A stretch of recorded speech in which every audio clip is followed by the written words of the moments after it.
Hello everyone, my name is Sergey and welcome back to our roguelike card game development journey. This time we added new enemies. Let's have a closer look.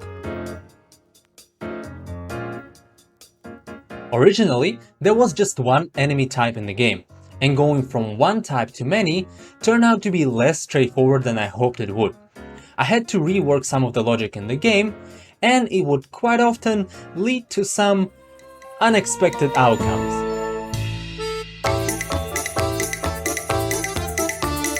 I also had to redo the way enemy abilities were implemented in the code so that it's easier to add new abilities in the future. But that aside, meet our first contestant, Mr. Twigman.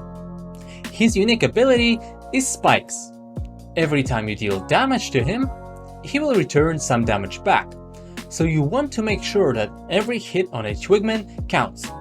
You're better off using a high damage card over a low damage card. Another enemy we have is called Richard. I'm not very good with names. He bears a very strong resemblance to a wolf, despite its square head. Richard is capable of becoming ferocious. This means that every unblocked damage will be doubled. Think about real-world animals. Armor is very effective against them, but once they get through it, it's gonna sting. Finally, we have some mushrooms. We have a red shroom, a green shroom, and a blue shroom. Anyway, they all have different abilities. The red shroom is just aggressive by nature. It tends to deal increased damage amount. The green shroom, however, can inflict poison on you. Poison is a new mechanic. It deals damage to you every turn, ignoring your armor, and unlike in some other games, poison doesn't expire on its own until the end of combat, or until you cure it with some defensive cards. Finally, there is a blue shroom. It applies injure, causing your attacks to become weaker by 50%. This trio poses an interesting question. Who should you attack first? The most damaging shroom? The one that makes you weaker?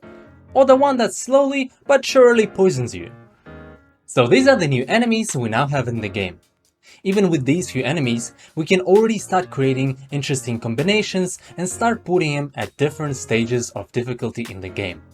As the game progresses, we'll add more enemies with interesting abilities and mix and match them to create even more interesting encounters. So now my question to you guys, which of the newest additions did you like the most?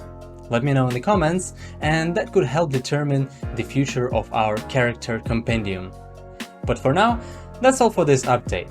As for our next step, we'll incorporate these enemies in the map flow, and we'll start replacing placeholders for other map events, such as a bonfire, a shop, or a treasure room. Thanks a lot for watching, and I'll see you in the next update.